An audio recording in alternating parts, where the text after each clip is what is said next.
Hey guys, Craig with Wildland Outdoors here. Today we're going to go ahead and start a series on fire.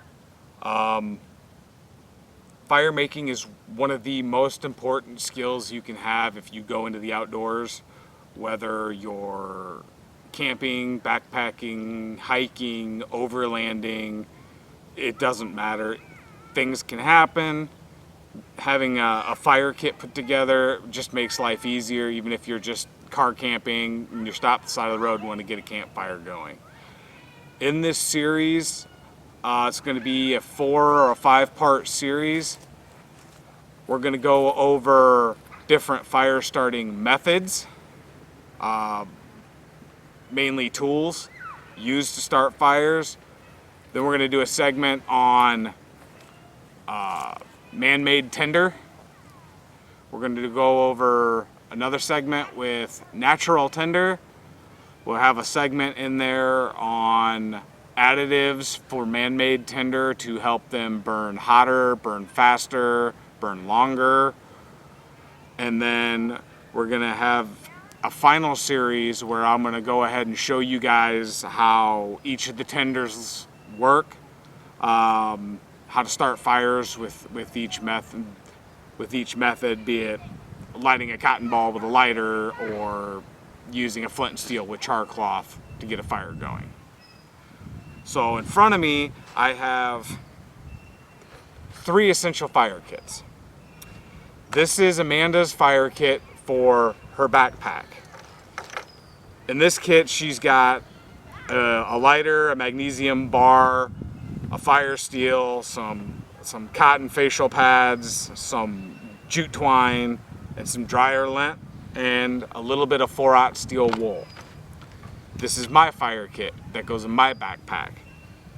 I have a Bic lighter, a magnesium bar, a fire steel that has a jute twine lanyard.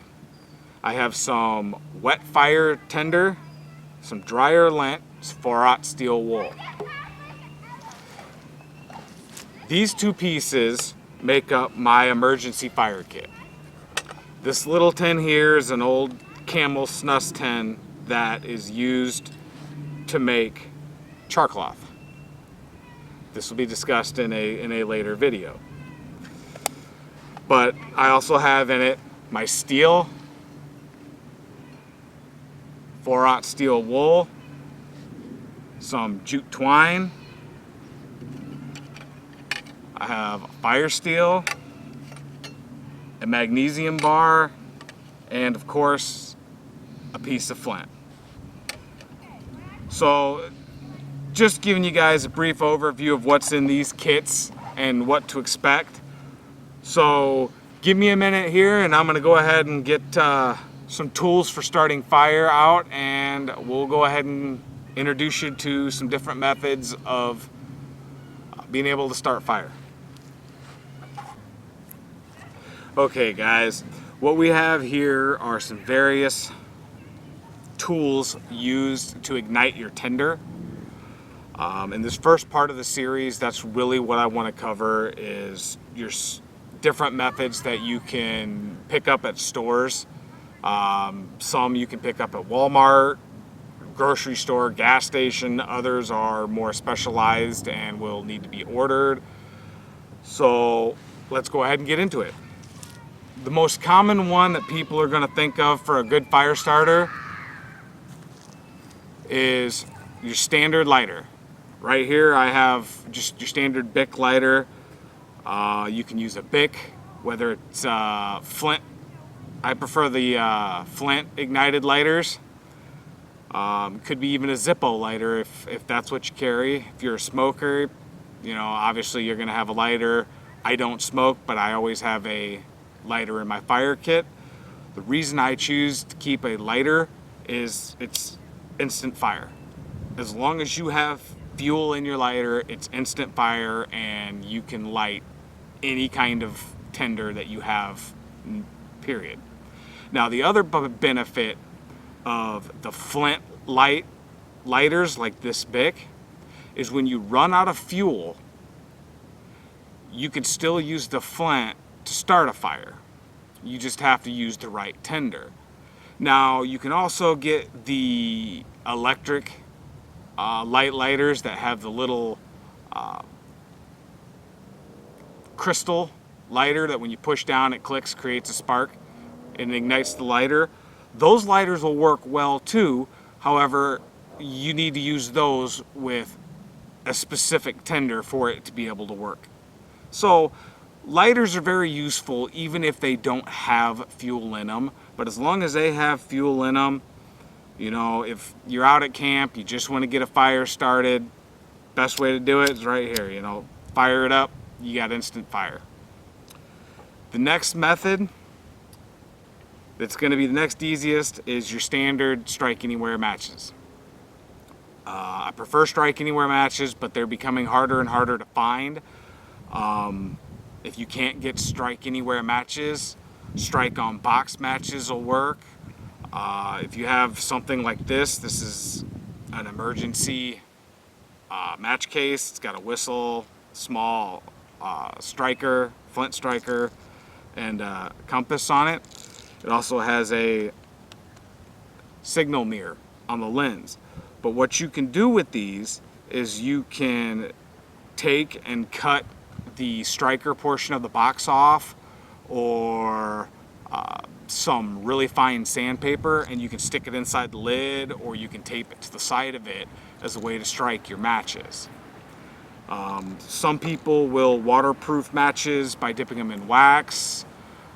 You also have your hurricane or stormproof matches. But again, these are just, they're another good source of instant fire. If you can strike your match, you instantly have fire to light a variety of tinders that you can get your hands on. So whether it's man-made or natural, between the lighter and the matches, you're pretty well guaranteed fire.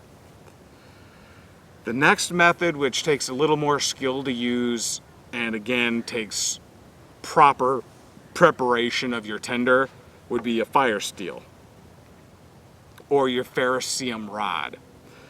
What these are is it's a specific compound.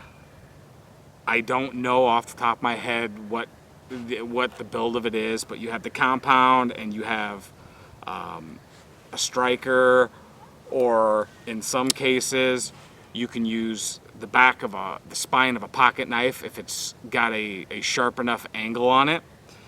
And basically what you do is you strike it, and it puts off sparks that are equivalent to about 5,000 degrees. So as you can see, my pocket knife doesn't do the best. My camp knife, I made sure, has a sharp 90-degree spine on it so that I can strike a fire steel. Now with this one, I've got a braided jute twine lanyard, so I always have some tinder with me. But fire steel is another very reliable method of starting a fire. The final way that I have up here, and this is as far as my comfortable fire starting skills go, is your traditional flint and steel. This requires very specific tinder to work. Essentially, the process with this is you have your flint, which is very hard, and your steel, and when you strike a sharp edge of your flint against your steel, what happens is it will create sparks. See if I can get this to go for you.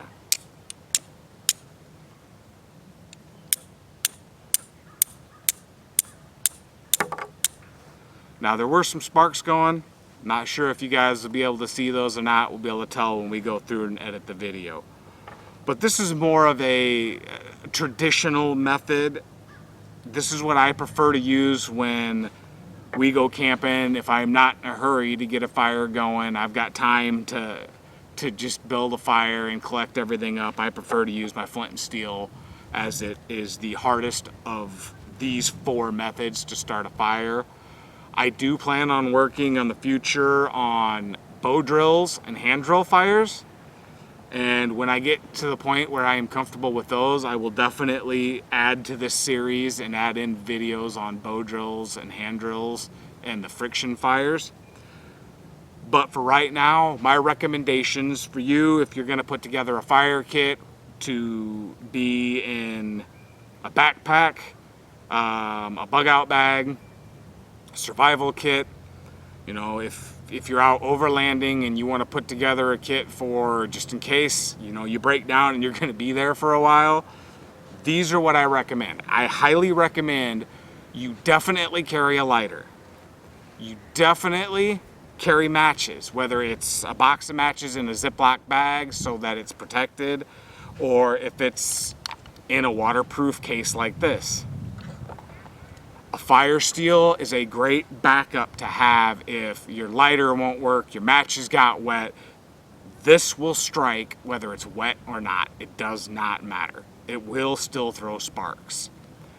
And then if you want to get into the more traditional methods, I highly recommend the Flint and Steel. It gives you a very solid feeling when you're able to start a fire with just a Flint and Steel. So guys, go ahead and keep in mind everything I've told you when you go and get your kits put together, whether it's in a waterproof case, a Ziploc bag, tucked into your door on your truck or in your backpack. Keep these basics in mind. You know, a match will work as long as it's dry and you can strike it and will give you instant fire. The lighter, as long as it's got fuel, will give you instant fire. Other than that, the next video in this series we're going to go over some various man-made tinders that you can use with these methods to start to get your fires going. So I appreciate you guys watching the video. Please, if you like the video, subscribe, follow us on Facebook, Twitter, and Instagram. And guys, please take some time out of your week and get back out and enjoy the wild.